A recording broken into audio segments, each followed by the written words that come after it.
আক্রমণ ভাগে তারকা ভুড়ি ভুড়ি, তবুও ব্রাজিল দল পায় না খেলার নিয়ন্ত্রণ। কেননা মাঝমাঠের সমস্যাটা যে গলার কাটার মতোই বিধে আছে সেলেসাও দলে। সেই কাটা উত্তরণে ব্রাজিল দলের সমাধান হতে পারতেন তিন খেলোয়াড়, কিন্তু নিয়মিত পারফর্ম করেন, অবহেলিত থাকেন তারা। কোন তিন খেলোয়াড়ে ব্রাজিলে কাটতে পারে মাঝমাঠের সংকট? বারবার পারফর্ম করেও অবহেলিত কেন থাকেন তারা, তা নিয়ে থাকছে প্রতিবেদন। একসময় যা ছিল দলের সবচেয়ে শক্তিশালী জায়গা, এখন যেন সবচেয়ে বড় দুশ্চিন্তার কারণ।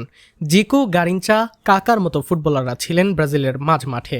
সেই মাঝমাঠেই যেন বছরের পর বছর খাবি খাচ্ছে ব্রাজিল দল।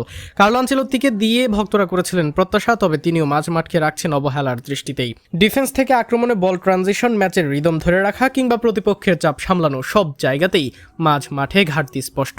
অথচ এই সমস্যার সমাধান হতে পারতেন তিনজন পারফর্মার, যারা ক্লাব পর্যায়ে ধারাবাহিক ভালো খেললেও জাতীয় দলে পান না যথাযথ মূল্যায়ন। প্রথমে আসা যাক এডারসনের কথায়। ইতালির সিরিয়া এর ক্লাব আটালান্টায় খেলা এই মিডফিল্ডার আধুনিক ফুটবলের জন্য আদর্শ এক বক্স টু বক্স প্লেয়ার। রক্ষণে অবদান রাখা থেকে শুরু করে আক্রমণে উঠে যাওয়া, দুই দিকেই সমান কার্যকর তিনি। শক্তিশালী শারীরিক সক্ষমতা, বল কন্ট্রোল এবং প্রেসিং সব মিলিয়ে তিনি মাঝমাঠে ভারসাম্য এনে দিতে পারেন সহজেই।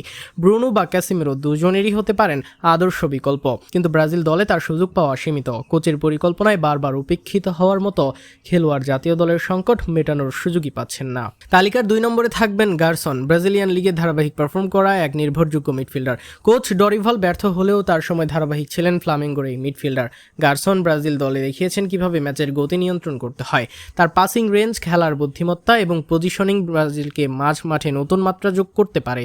তিনি বল ধরে রাখতে পারেন, আবার প্রয়োজন হলে আক্রমণে দ্রুত ট্রানজিশনও করতে পারেন।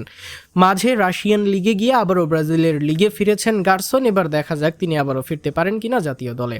সবশেষে আছেন আন্দ্রেস পেরেইরা, সাবেক ফুলহ্যাম এফসি এর এই অ্যাটাকিং মিডফিল্ডার প্রিমিয়ার লিগে নিজের যোগ্যতার প্রমাণ দিয়েছেন বারবার।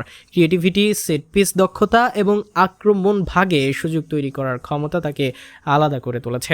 বর্তমানে ব্রাজিলের লিগে বেশ ফর্মেও আছেন এই পেরেইরা। ব্রাজিলের মাঝমাঠে যেখানে সৃজনশীলতার অভাব দেখা যায়, সেখানে পেরেইরা হতে পারেন কার্যকর সমাধান। তবুও জাতীয় দলে তার ডাক আসে অনিয়মিতভাবে, যা প্রশ্ন তুলে নির্বাচনী নীতির উপর। এই তিনজনের মধ্যে একটি মিল রয়েছে, তারা সবাই ধারাবাহিক পারফর্মার, কিন্তু জাতীয় দলের সুযোগের ক্ষেত্রে বঞ্চিত। ব্রাজিলের কোচিং স্টাফ অনেক সময় নামের জোরে সিদ্ধান্ত নেয়, যেখানে ফর্মে থাকা খেলোয়াড়রা থেকে যান আড়ালে। ফলে মাঝ মাঠের সমস্যা থেকেই যায়, আর দল হারায় ম্যাচের নিয়ন্ত্রণ। এবার দেখা যাক সমস্যা সমাধানের উদ্যোগে কি করেন ব্রাজিল কোচ কার্লো আনচেলত্তি।